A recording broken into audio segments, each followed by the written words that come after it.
கர்த்தருடைய பரிசுத்த நாமத்துக்கு ஸ்தோத்திரம் உண்டாவதாக. இன்றைக்கு நாம் தியானிக்கும்படியான வசனம் யாக்கோப்பு 4ஆம் அதிகாரம் 10ஆம் வசனம்.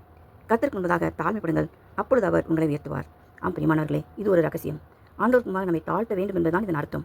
மனிதருக்கு முன்பாக நடிப்பது அல்லது பெருமை காட்டுவது என்பது அல்ல. கடவுளின் பரிசுத்தத்துக்கு முன்பதாக நமது பலவீனங்களை, பாவங்களை உணர்ந்து நம்மை நாமே வெறுத்து அவர் முன்பாக பணிந்து நிற்பதுதான் உண்மையான தாழ்மை. இதற்கு முன்பாக உள்ள வசனங்களை பாருங்கள். துயரப்பட்டு துக்கித்து அழுங்கள், உங்கள் நகைப்பு துக்கிப்பாவும், உங்கள் சந்தோஷம் சஞ்சலமாகவும் மாறக்கடவுது என்று எழுதப்பட்டிருக்கிறது.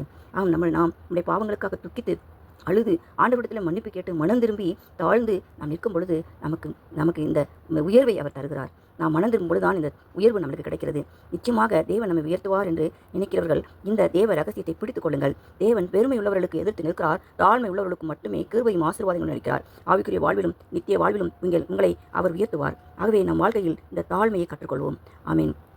ஜெபிப்போமா? ஆண்டவரே, அன்புள்ள ஆண்டவரே, இப்பொழுது என்னோடு கூட ஜெபிக்கிற ஒவ்வொருவர்களையும் நினைத்தள்ளுங்கப்பா. எங்களை தாழ்த்துகிறோம். மனம் திரும்பி உம்முடைய பரலோக ராஜ்யத்திலே நாங்கள் பங்கு கொள்ளத்தக்கதாக ஒரு பரிசுத்தம் ஒவ்வொருவருக்கும் வேண்டும் சுவாமி. அந்த பரிசுத்தத்தை ஜெபிக்கிற ஒவ்வொருவரும் பெற்றுக்கொள்ளட்டும்.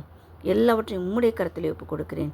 இயேசு கிறிஸ்துவின் நாமத்தினால் ஜெபிக்கிறேன் நல்ல தகப்பனே. ஆமேன்.